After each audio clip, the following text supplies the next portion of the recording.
Donc aujourd'hui, je voudrais partager la parole du Seigneur avec vous, vous encourager. Je crois que ce matin, la parole prophétique a été claire aussi pour nous dire que le Seigneur a un plan pour chacun d'entre nous, que évidemment nous sommes à des stades différents les uns les autres, mais que nous devons tous grandir avec le Seigneur. C'est l'appel que l'on a. Quand on a un enfant dans notre famille, quand on accueille un bébé, on souhaite qu'une chose, c'est qu'il grandisse et qu'il s'épanouisse dans le Seigneur. Et nous, pareil, dans la foi chrétienne, notre souhait, c'est que chacun s'épanouisse dans le Seigneur. Et on peut avoir différents stades, un peu comme dans le monde naturel, où quand on est un bébé, et bien quand on est dans la foi, on est aussi un bébé dans la foi. Et on a besoin de grandir et de devenir fort. Et puis la parole de Dieu nous encourage, quand on est bébé, à désirer le lait, comme des enfants nouveau-nés, désirer le lait spirituel et pur, afin que par lui, vous croissiez par le salut. Première chose que le Seigneur nous donne, c'est de boire ce lait spirituel, comprendre la croix, comprendre ce que Jésus a fait, comprendre que nous étions avant esclaves du péché et que là nous sommes arrivés dans une nouvelle naissance, une nouvelle vie où les choses anciennes sont passées, toutes choses sont devenues nouvelles et que le Seigneur dans sa grâce veut nous libérer de notre passé. Un signe qu'on est vraiment né de nouveau, c'est qu'on dit non à son passé, à ces péchés qu'on pouvait commettre, à ces mauvaises habitudes qu'on avait. Et la parole de Dieu nous encourage à nous dépouiller de notre vie passée pour revêtir l'homme nouveau. C'est 2 Corinthiens chapitre 5, verset 4. Alors, on peut lire le premier verset. De 2 Corinthiens chapitre 2 Corinthiens chapitre 5 verset 1, nous savons ainsi que sur cette terre où nous habitons, si sur la terre est détruite, nous avons dans le ciel un ouvrage, un édifice qui est l'ouvrage de Dieu, une demeure éternelle qui n'a pas été faite de main d'homme. Ainsi sur cette terre, dans cette tente, nous gémissons, désirant revêtir notre domicile céleste, si nous, du moins, nous sommes trouvés vêtus et non pas nus, si nous sommes retrouvés avec cette robe blanche, parce que le Seigneur nous a purifié nos péchés et non pas nus, car tandis que nous sommes dans cette tente, nous gémissons, accablés, parce que nous voulons non pas nous dépouiller, mais nous revêtir, afin que ce qui est mortel soit englouti par la vie. C'est-à-dire qu'on a le désir, quand on est nouveau, de vouloir nous revêtir de ces choses nouvelles avec le Seigneur, de son intervention, de sa grâce, et on a du mal à nous dépouiller des vieilles habitudes. Dépouiller, c'est comme si j'avais mes habits, je les enlève, je ne veux plus les voir, je veux me mettre à nu devant le Seigneur, et je veux dire, Seigneur, je veux couper avec mon passé. Parce que le passé, c'était mon péché, c'était la vie dans laquelle je m'étais, que je m'étais vautré et que je trouvais normale, mais qu'aujourd'hui, je trouve que c'est terrible, la vie que j'ai menée, et j'ai honte de ce que j'ai mené. Donc je coupe, Seigneur, je ne veux plus rien avoir avec ça, et je veux revêtir l'homme nouveau. Alors au début, c'est le bébé nouveau qui commence à grandir. D'ailleurs, dans 1 Corinthiens 13, verset 1, il parle de cet enfant qui, quand on était enfant, 1 Corinthiens 13, verset 11, « Lorsque j'étais enfant, je parlais comme un enfant. » Ah, un enfant, il a toujours des questions à poser. Ah, on a un petit garçon, David a un petit garçon de 3 ans maintenant. Ah là là, toute la journée, il saoule les parents, mais pourquoi si, mais comment ça? Enfin, on était comme ça, nos enfants étaient aussi comme ça. Hein? Lorsque j'étais enfant, je parlais comme un enfant, je pensais comme un enfant, je raisonnais comme un enfant.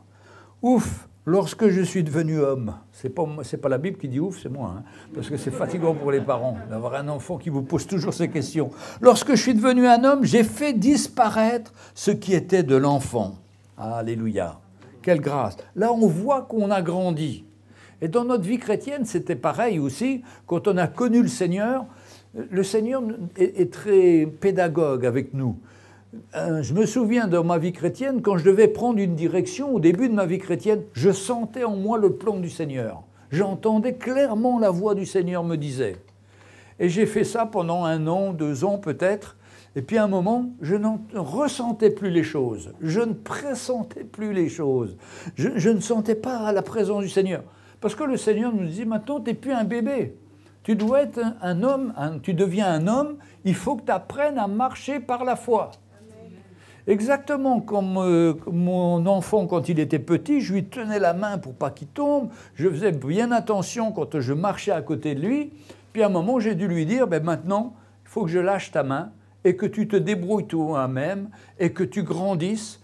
C'est exactement ce que Dieu fait avec nous. C'est pour ça que beaucoup de chrétiens me disent, mais avant, le Seigneur me montrait à droite, à gauche, je savais ce que j'allais faire. Et puis il n'a plus rien. C'est pas que c'est plus rien. C'est une autre étape dans notre vie. Et c'est là qu'on sait qu'on a grandi. Parce qu'on marche par la foi. On ne voit pas le Seigneur, on ne ressent rien, mais on sait qu'il y a un petit chemin qui est à côté, que le Seigneur a préparé. On ne veut plus aller dans ce grand chemin où tout le monde se vautre dans la chair, dans le péché, dans toutes les choses immondes de ce monde. Non, non, nous, il y a un petit chemin à côté que Dieu nous a réservé pour ses enfants. Et on doit marcher dans ce chemin. Alors, au début, on a été un bébé, après on a un enfant, mais le but, c'est de devenir des fils et des filles pour le Seigneur. C'est-à-dire de vivre pour lui, non plus pour nous-mêmes. Avant, on ne vivait que pour nous-mêmes. On allait acheter des habits, on allait faire plein de choses les plus folles, on voulait être à la dernière mode. Et comme je dis toujours, la mode, c'est la seule chose qui se démode, c'est la mode. Donc ça coûte très cher et puis ça se démode toujours.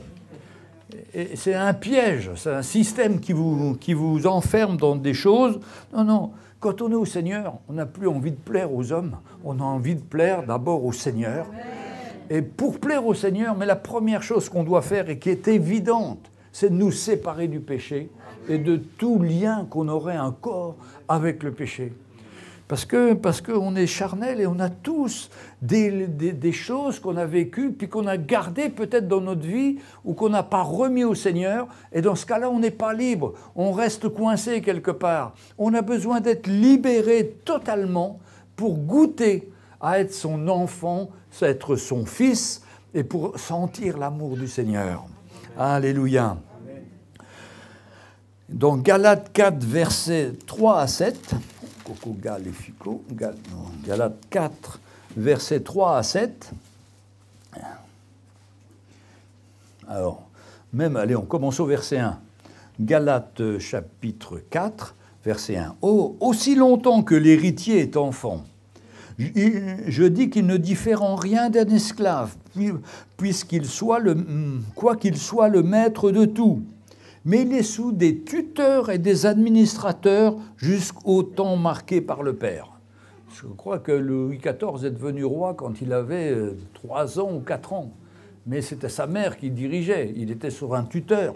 Nous-mêmes aussi, on peut, par exemple, malheureusement, perdre nos parents et se retrouver seuls. Mais l'État nous met un tuteur qui va gérer les biens de notre famille pour pas qu'on fasse des bêtises. Et jusqu'au temps marqué par le Père. Nous aussi, de la même manière, lorsque nous étions enfants, nous étions sous l'esclavage des principes élémentaires du monde. Mais lorsque les temps ont été accomplis, Dieu a envoyé son Fils né d'une femme, né sous la loi, afin qu'il rachète ceux qui étaient sous la loi, afin que nous recevions l'adoption. Et parce que vous êtes fils, Dieu a envoyé dans nos cœurs l'esprit de son Fils, lequel crie « Abba, Père ». Ainsi, tu n'es plus esclave, mais tu es fils. Et tu es fils, tu es aussi héritier de la grâce de Dieu. C'est ça notre appel, c'est d'être des fils de Dieu à la ressemblance du Seigneur. Que notre vie puisse émaner une ressemblance du Seigneur. Alors pour ça, il y a des situations qui se passent devant nous en tant que chrétiens, par exemple des épreuves, des difficultés, des choses où on doit dire non au monde et oui au Seigneur. Et ça nous travaille. C'est ce qui s'appelle renoncer à nous-mêmes, et puis c'est ce qui s'appelle prendre la croix. C'est-à-dire que toutes ces situations, le Seigneur est avec nous et il veut qu'on prenne notre croix, qu'on accepte de mourir à nous-mêmes pour faire son plan et sa volonté. Et Dieu ne force personne. Chacun a le choix. C'est pourquoi aujourd'hui on voit des milliers de chrétiens qui sont sur une grande avenue, qui font la fête, qui vivent comme le monde. Comme le monde. Je suis effaré de voir le nombre d'églises maintenant qui se lèvent pour peindre tout en orange, bleu, pour que ce soit confortable, que ce soit agréable, et dont le message a totalement changé. On ne parle plus du péché, on ne parle plus de la repentance, mais on parle qu'on est tous frères, qu'on ira au ciel, qu'on est des fils de roi, que la gloire nous attend. Mais c'est un faux évangile, ça. Le vrai évangile, il nous demande de prendre le petit chemin étroit, de renoncer à nous-mêmes, de ne pas tolérer le péché dans notre vie. Parce qu'autrement, on reste comme des enfants. Mais non, le Seigneur veut nous dépouiller de ces choses-là. Il veut nous rendre libres, afin qu'on soit des fils à la ressemblance du Seigneur. Mais comment on va devenir des fils? À travers les épreuves, à travers les situations, à travers les situations difficiles qu'on peut rencontrer dans notre vie, où on décide de suivre le Seigneur. Marie, elle était dans ce cas-là. Elle apprend qu'elle est enceinte, elle va être la risée de tout le monde, elle le sait, de la loi et tout le monde. Mais elle a décidé de faire confiance au Seigneur.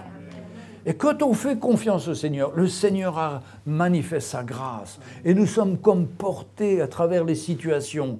Bien sûr, les situations ne sont pas faciles. Comme je vous ai dit, j'étais souvent persécuté par mon père, il se moquait de moi. C'était pas facile de supporter. C'était pas facile, mais ça faisait une œuvre dans mon cœur. Il faut que je meure. Parce que si on n'est pas mort, ben notre chair, elle réagit. Et quand notre chair réagit, ça montre bien qu'on n'est pas mort. Et on a tous des situations dans notre vie où le Seigneur permet des tests. Quelqu'un te dit quelque chose. « Ah, tu as fait ça. Ah, pourquoi tu fais ça ?» Et puis tu réponds d'une façon très légaliste. Tout d'un coup, ça te fait comme un boomerang. Mais alors, je ne suis pas libre. Je mets encore des lois et des principes du monde dans ma vie. Mais si quelqu'un me dit quelque chose qui est vrai, je dois l'accepter et dire « Seigneur, aide-moi à changer. J'ai besoin de changer. J'ai besoin d'être libre de ces choses-là. J'ai besoin d'éloigner la loi et les principes chrétiens dans ma vie pour me vivre avec mon cœur, avec toi, dans une vraie liberté. Et quand tu me dis quelque chose, je me soumets à toi. Et j'accepte pleinement.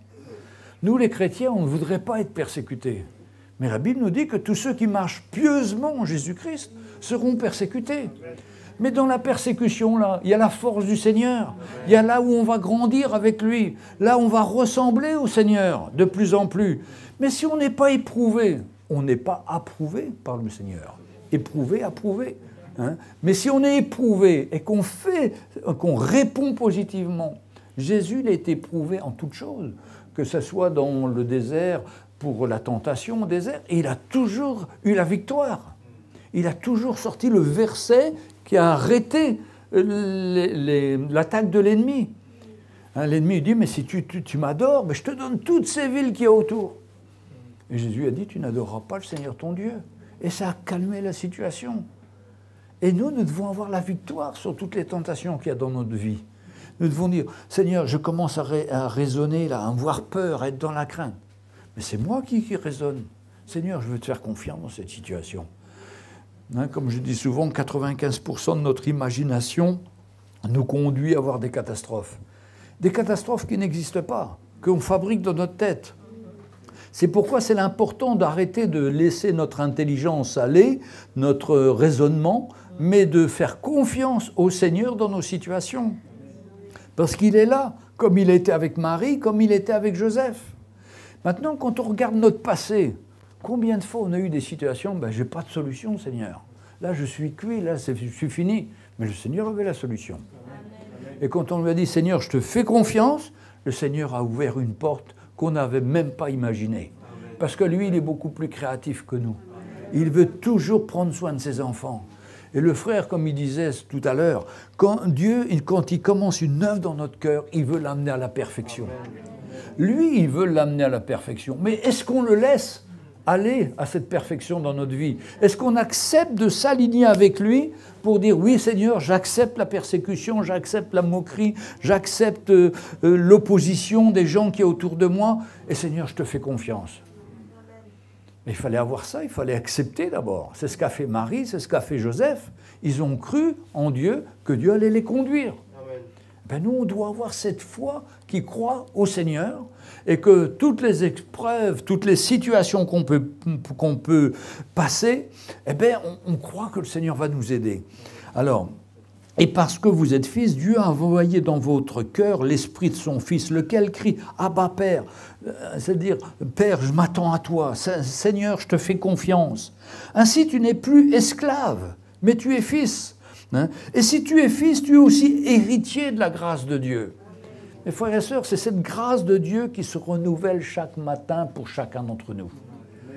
Vous savez, l'ennemi nous dit toujours « Ah, mais demain, tu seras pauvre, demain, tu seras au chômage, demain, tu n'es pas marié, tu seras encore célibataire dans 30 ans. » Ça, c'est l'ennemi, ça.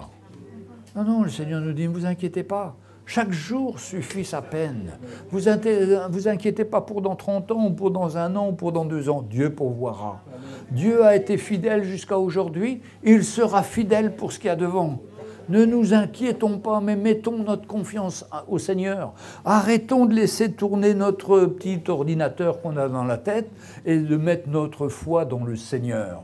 Parce que Seigneur, nous voulons être tes héritiers, c'est-à-dire recevoir ta grâce, car tu es aussi héritier par la grâce de Dieu et tu vas nous conduire, nous fortifier, afin que nous soyons des hommes faits à la stature parfaite de Christ. Amen. Alléluia. On doit toujours être reconnaissant pour ce que le Seigneur a fait pour nous. Je prends un verset dans Ésaïe 53, et il est dit, voilà, verset 5. Alors, on parle de Jésus agonisant, c'est la prophétie, c'est l'évangile de l'Ancien Testament qui est résumé sous forme d'une prophétie de ce qui allait arriver. Qui a cru à ce qui était annoncé, qui a reconnu le bras de l'Éternel. Il s'est élevé devant lui comme une faible plante, comme un rejeton qui sort d'une terre desséchée. Il n'avait ni beauté ni éclat pour attirer nos regards, et son aspect n'avait rien pour nous plaire. Méprisé, abandonné des hommes, homme de douleur et habitué à la souffrance, semblable à celui dont on détourne le visage, nous l'avons dédaigné, nous n'avons fait de lui aucun cas. Cependant, ce sont nos souffrances qu'il a portées, c'est de nos douleurs qu'il s'est chargé, et nous l'avons considéré comme puni, frappé de Dieu et humilié. Mais il était blessé pour nos péchés. C'est là qu'on voit l'œuvre de Christ. Il s'est substitué à nous. C'est nous qui aurions dû mourir pour nos péchés. Mais lui qui était sans péché, il a été sur la croix pour nous libérer. Ça, c'est quelque chose d'extraordinaire, l'amour du Seigneur. Et quand on réalise quel sauveur on a eu, hein, il était blessé pour nos péchés, brisé pour nos iniquités. Le châtiment qui nous donne la paix à nous est tombé sur lui.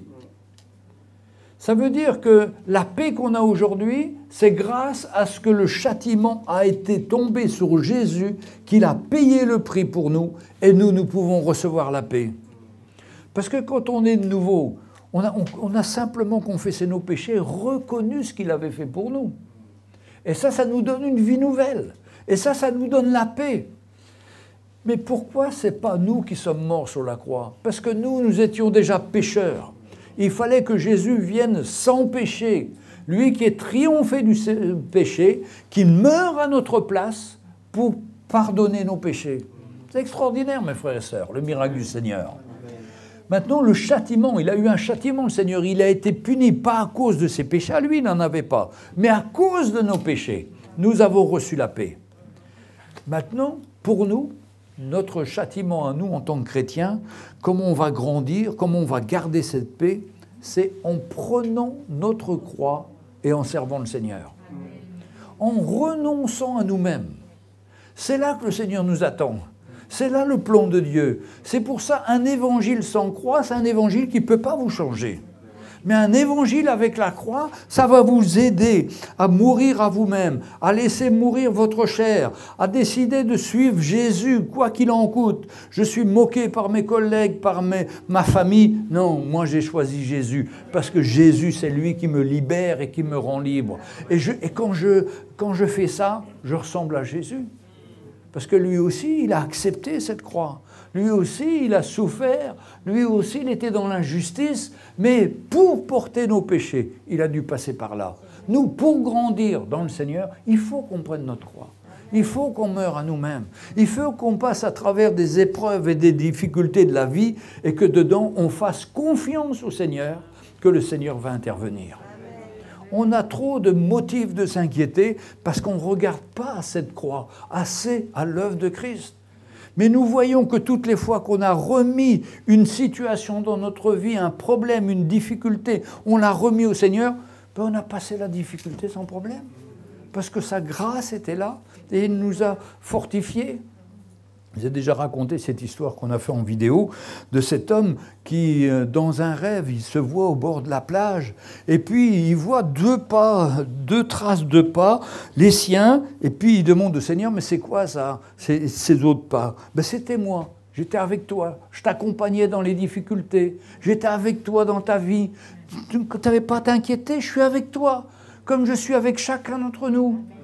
Et puis à un moment, il regarde et il dit, tiens, je ne vois plus que 2 pas. Qu'est-ce qui se passe? Alors le Seigneur lui dit, tu sais, c'est quand tu passais tes grosses épreuves, où ta femme t'a quitté à cause de l'Évangile, où tes enfants se sont révoltés. Mais à ce moment-là, je te portais dans mes bras. C'est pour ça que tu ne vois que 2 pas. La grâce de Dieu. Et quand je pense à Étienne, quand il est mort, le Seigneur l'a porté aussi. Il n'a pas senti la souffrance. Donc s'il y a des souffrances qui sont très dures, comme de recevoir des pierres et tout ça qui semble humainement effrayantes, mais Dieu nous portera. Mais qu'est-ce que c'est que nos petites nos petites souffrances, de passer à travers une situation où les gens se moquent de nous? Mais non, c'est rien ça. C'est rien. Le Seigneur va s'occuper d'eux, mais nous, il s'occupe de nous déjà. Et on va avoir la victoire. Et toutes les souffrances que vous avez encore aujourd'hui, que vous pouvez voir, si vous les remettez au Seigneur, vous allez voir que le Seigneur va vous donner la victoire. Et ce qui est grave, c'est quand on ne les remet pas au Seigneur, qu'on croit qu'on va y aller tout seul, ben là, on va avoir beaucoup de difficultés.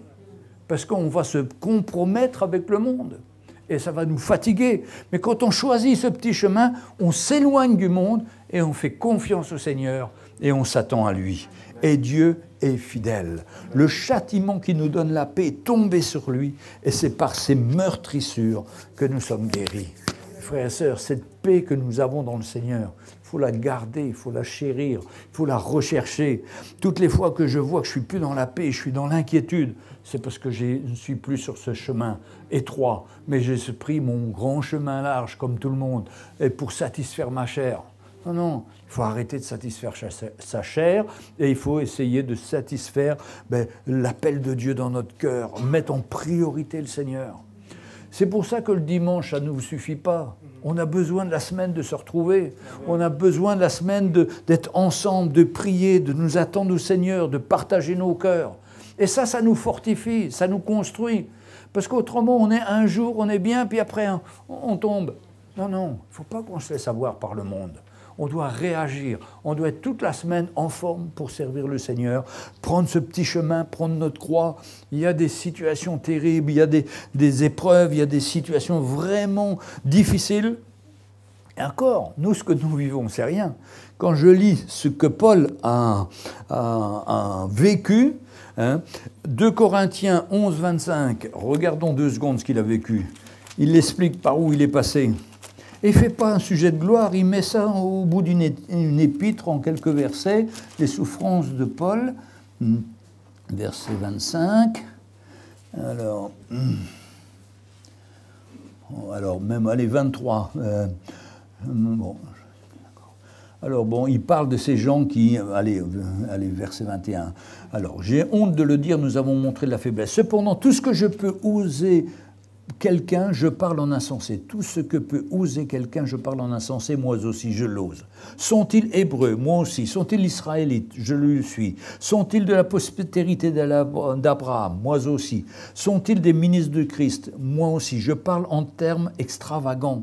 Je lui suis plus encore par les travaux, bien plus par les coups, bien plus par les emprisonnements, bien plus souvent en danger de mort. 5 fois j'ai reçu des Juifs 40 coups moins 1. 3 fois j'ai été battu de verge. 1 fois j'ai été lapidé. 3 fois j'ai fait naufrage. J'ai passé 1 jour et 1 nuit dans l'abîme. Fréquemment en voyage, j'étais en péril sur les fleuves, en péril de la part des brigands, en péril de la part de ceux de ma nation, en péril de la part des païens, en péril dans les villes, en péril dans les déserts, en péril sur la mer, en péril parmi les faux frères. Nous, qu'est-ce qu'on a fait? Bon, moi, j'ai un seul truc dans sa liste, là, en péril de la part des brigands, quand j'étais à Dakar, où j'étais emmené par des brigands. Hein? Mais le Seigneur m'a délivré. Et lui aussi, tout ça, il était délivré. Et puis, il va dire dans Galates 5, est-ce qu'il va dire dans 2 Corinthiens 4, 17, un petit peu avant, il va parler de ces légères afflictions. Hein? 4, 17, 2, 3, 4, verset 17. Alors, verset 16. C'est pourquoi nous ne perdons pas courage. Même si notre homme extérieur se détruit, notre homme intérieur se renouvelle de jour en jour. Car nos légères afflictions du moment présent produisent pour nous, au-delà de toute mesure, un poids éternel de gloire, parce que nous regardons non pas aux choses visibles, mais à celles qui sont invisibles. Car les choses visibles sont passagères et les invisibles sont éternelles. Amen. Il parle de légère affliction. Qu'est-ce qu'on dirait, nous? Dès qu'on a un peu mal là, oh là là, c'est grave, on va aller à l'hôpital, on va aller aux urgences. Lui, il parle de légère affliction. Pourquoi? Parce que son cœur est donné pour l'œuvre du Seigneur. Son cœur, il a pris sa croix, il a renoncé à lui-même. Il a renoncé à tout ce qu'il avait. D'ailleurs, c'est Philippiens 3 où il raconte tout ce qu'il aurait pu se confier dans la chair. Il avait tout. Il était juif, il a été formé par Gamaliel, il avait toutes les caractéristiques pour croire à refuser la croix et prendre la loi. Parce que quand on refuse la croix, ce qu'on fait, on prend la loi. Alors je ne fais pas ci, je ne fais pas ça, mais ça ne change pas notre vie, ça. Parce que la Bible nous dit que si tu veux faire la loi, il faut que tu prennes tous les articles de la loi, et c'est impossible de les faire. Mais tu dois vivre par la foi, faire confiance au Seigneur et s'attendre à lui. Donc mes frères et sœurs, si on veut être des fils et des filles, il faut accepter la souffrance, il faut accepter les situations négatives, mais accepter c'est une chose, la deuxième pas, c'est de faire confiance au Seigneur. C'est là de prendre sa croix, et j'y vais quand même. Je vais avec ma croix, je fais confiance à Dieu, et je le sers de tout mon cœur, et il s'occupe de moi. Et il s'occupe de moi. Et vous pouvez venir après témoigner et dire que le Seigneur s'est occupé de moi. J'étais dans une situation catastrophique, et moi-même j'ai connu des situations si catastrophiques où j'avais l'impression que j'avais tout perdu, que j'étais fini. Mais non, le Seigneur est intervenu, parce que je lui ai fait confiance et qu'il est intervenu. Et quand il intervient, on est toujours surpris, parce qu'on sait que c'est le Seigneur et qu'il nous a gardés et qu'il a fait mieux que ce qu'on pouvait penser ou espérer. C'est extraordinaire de se confier dans le Seigneur. C'est pour ça que nous ne sommes pas seuls dans le monde et qu'on doit bannir de notre vie la peur. La peur, c'est le contraire de la foi.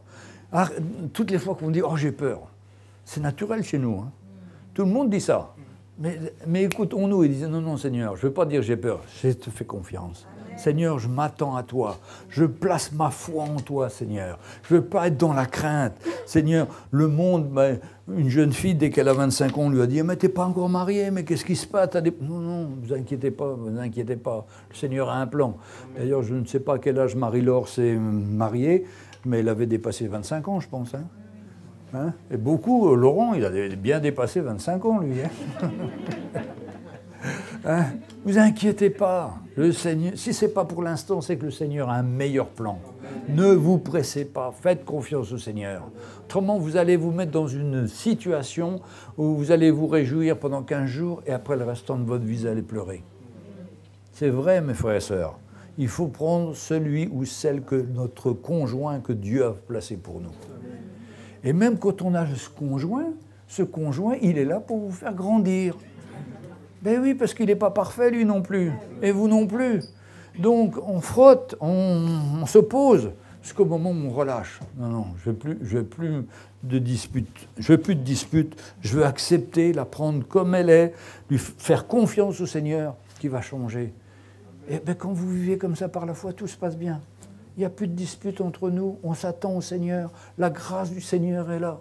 Donc, il y a une décision à prendre. C'est de prendre ma croix, d'accepter de mourir. Peut-être que ce que je vous demande, vous ne l'entendrez pas dans d'autres églises.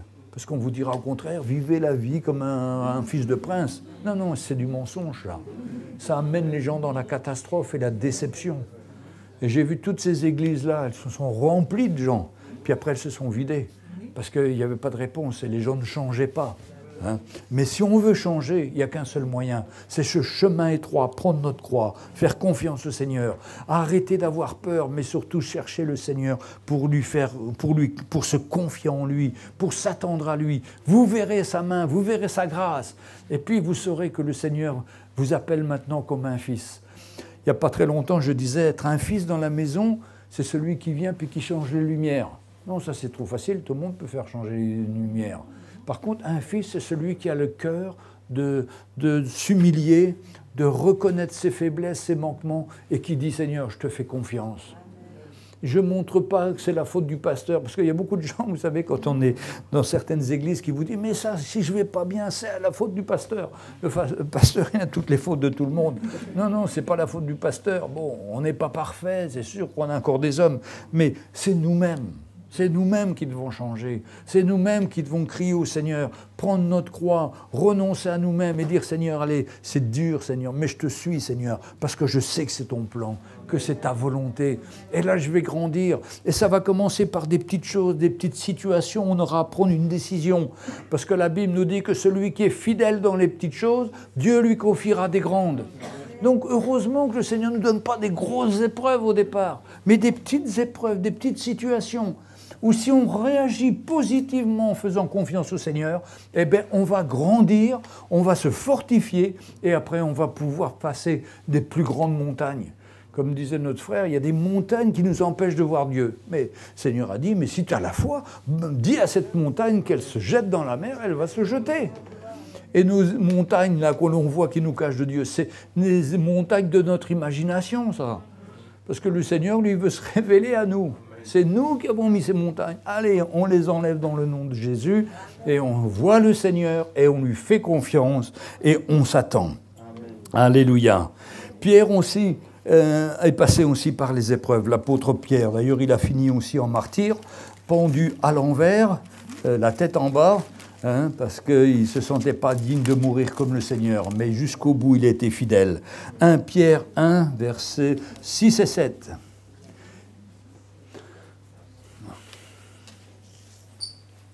1 Pierre 1, versets 6 et 7.